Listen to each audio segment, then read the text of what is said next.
And he can play high, he can play fast, he can chip, he can hack. So there's a lot more unpredictability. And you actually have to go to the court knowing that. So when you go to the court playing against Steve Miller, you kind of know what he's going to do. Jannik Sinner has surrendered Cincinnati without playing a point, and his U.S. Open dream is facing breakpoint before New York even begins. The right knee that bothered him after Wimbledon has now erased Toronto and Cincinnati, two Masters 1000 stops from his build-up. At 24, the tragedy of Sinner's withdrawal is not the missing trophy, it is the terrifying uncertainty behind it. His medical team has worked hard, yet his knee has apparently rejected every pep talk and filed its own tournament cancellation. Very cooperative. Should fans praise this caution or panic because the world number one still cannot compete? One skipped event can protect a champion.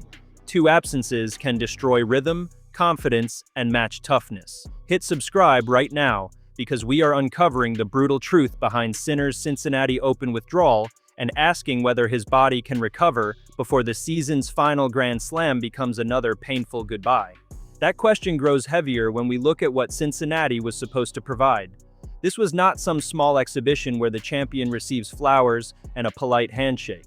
It was the final Masters 1000 test before the US Open, a place to measure his serve, movement, stamina, and nerve against elite hard-court rivals. Instead of collecting match data, Sinner is collecting medical opinions.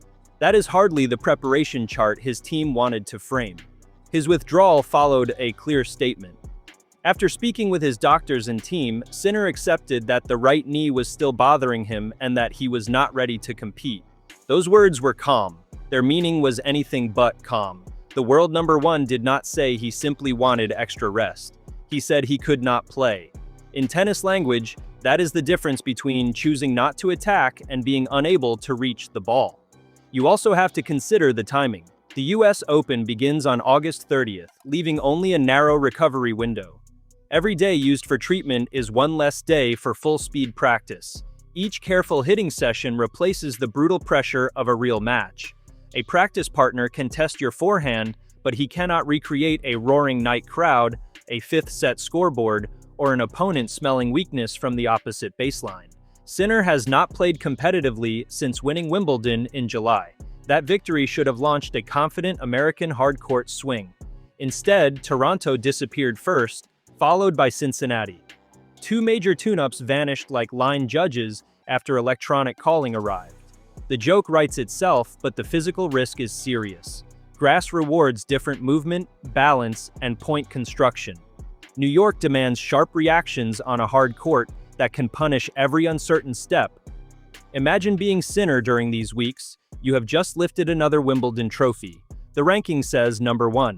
The trophy cabinet says dominant. Then one painful joint begins controlling the schedule. Your rivals are preparing, coaches are studying, and reporters are asking whether you will be ready.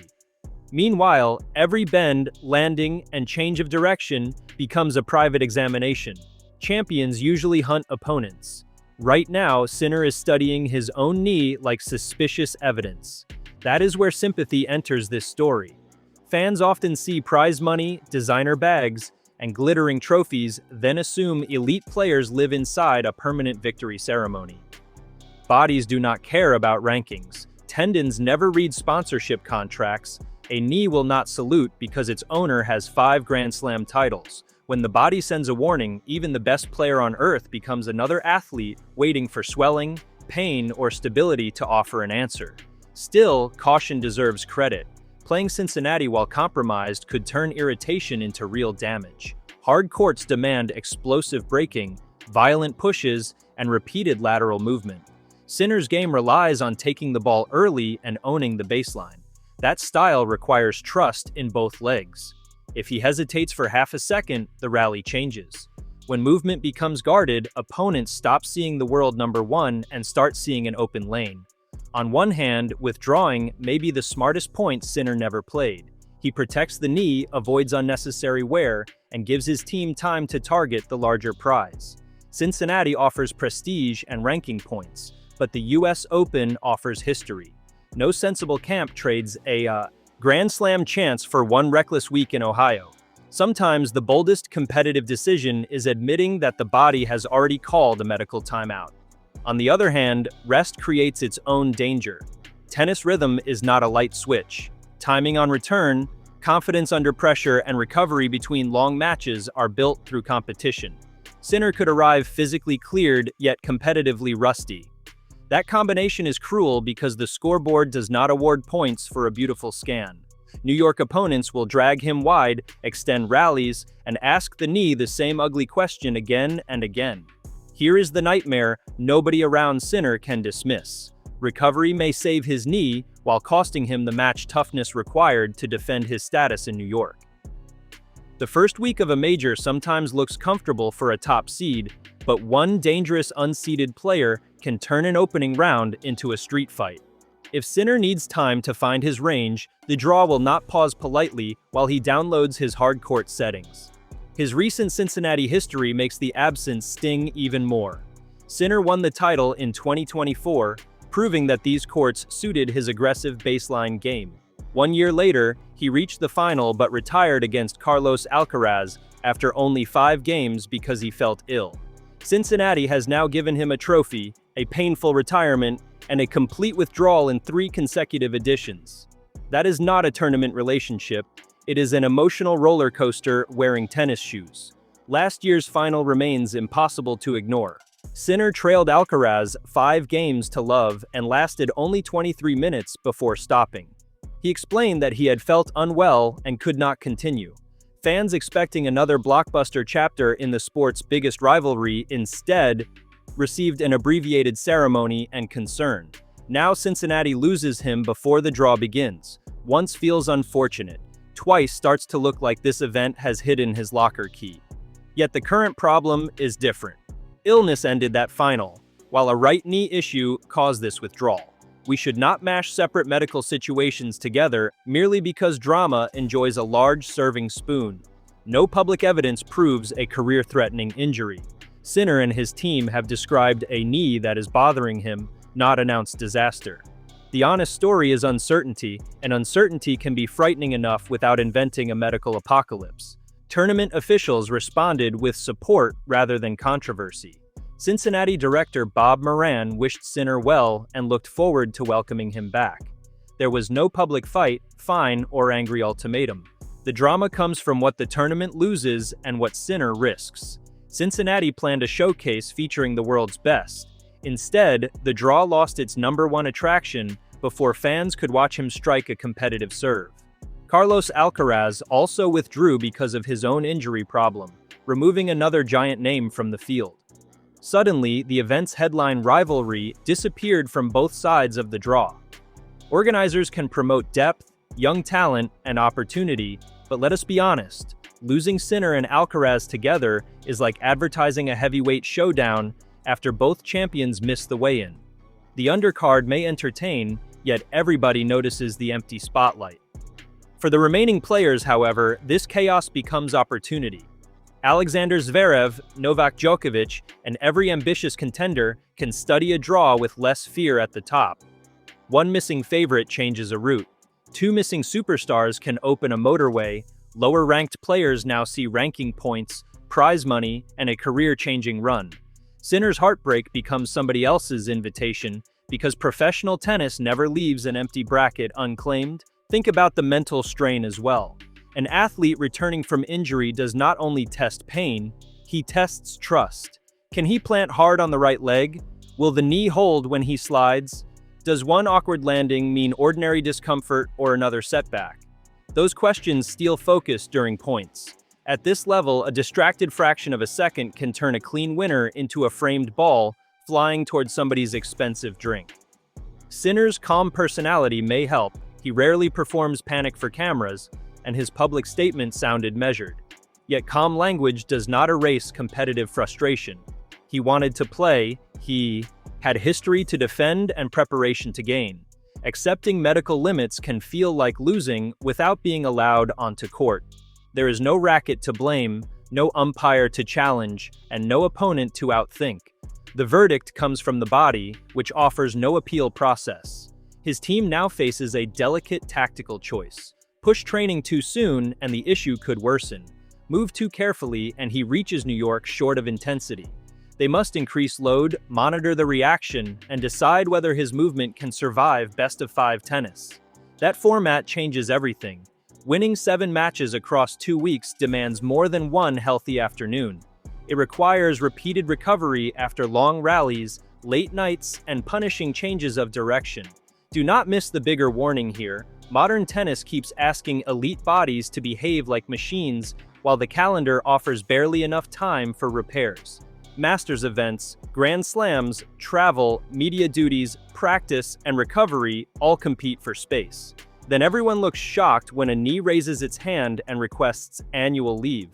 The tour sells non-stop excellence, but human joints remain stubbornly unimpressed by marketing plans. Fans occupy both sides. Some will say Sinner is wisely protecting the US Open and should be applauded. Others paid for Cincinnati seats, hoping to watch the world number 1 and feel disappointed. Both reactions can exist together. A ticket buyer is allowed frustration. An injured player is allowed caution. The villain is not automatically the athlete or the fan. Sometimes the real opponent is a system where health, business, and competition collide at full speed. The US Open question now dominates everything. Sinner needs to arrive healthy enough to trust his movement and sharp enough to handle immediate resistance. Early rounds may offer a gentler ranking matchup, but Grand Slam draws create traps. A huge server can force tie breaks. A fearless youngster can swing freely. A veteran can extend rallies and expose rust. Nobody will donate a set because the favorite brought a doctor's note.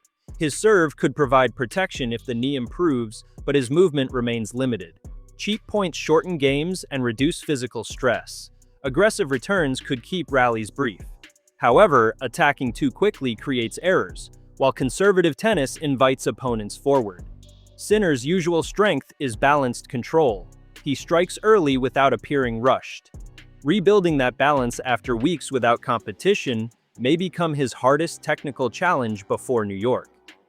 There is also the best-case scenario, and we should not bury it beneath funeral music. Rest could work. Treatment could settle the problem. Sinner might arrive refreshed, move freely, and remind everyone why he sits at number 1.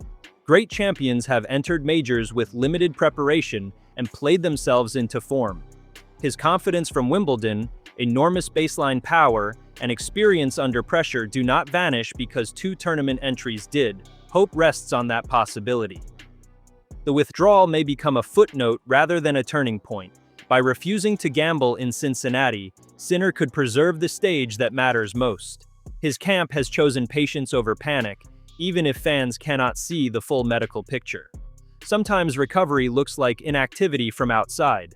Behind closed doors, it can involve disciplined work, constant evaluation, and the uncomfortable courage to stop when every competitive instinct screams forward.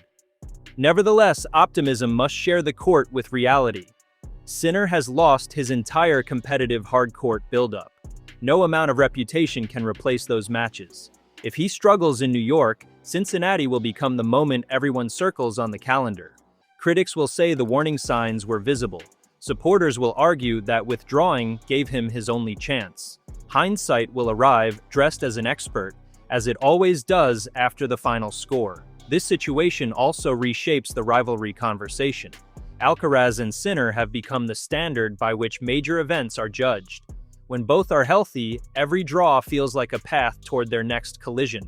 When injuries remove them, tennis suddenly sees how much weight has been placed on 2 young bodies. The sport celebrates a new golden era, then schedules its leading men as though golden eras come with unlimited replacement knees and wrists. For now, every practice clip will become evidence. One confident movement brings relief, while one protective step ignites fresh concern across tennis. So keep your eyes on the next update, because Sinner's most important result may arrive before he plays another official point. Clearance to train fully would change the mood.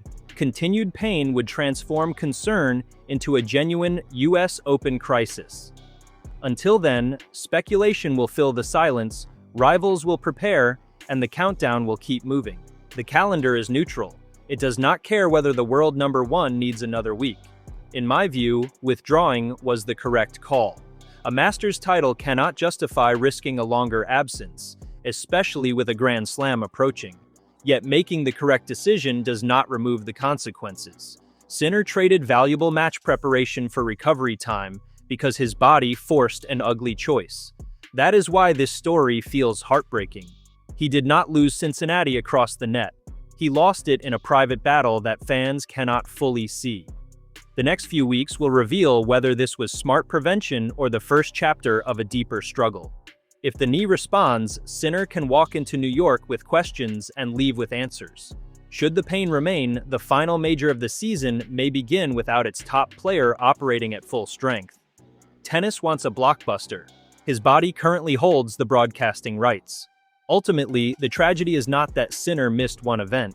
It is that a player at the peak of his powers has been denied the freedom to compete, while uncertainty follows him toward the biggest stage. Cincinnati will continue, another champion will lift the trophy, yet Sinner's real contest will happen away from the applause, where patience, treatment, and time decide whether his season can finish on his terms. Now I want your final verdict. Was Sinner right to sacrifice Cincinnati and protect the US Open, or do 2 straight withdrawals suggest a far more serious crisis than his team is admitting?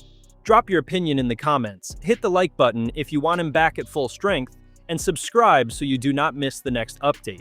The draw has moved on, but Sinner's fight is only beginning, and New York is waiting to discover whether the world number 1 can answer the bell.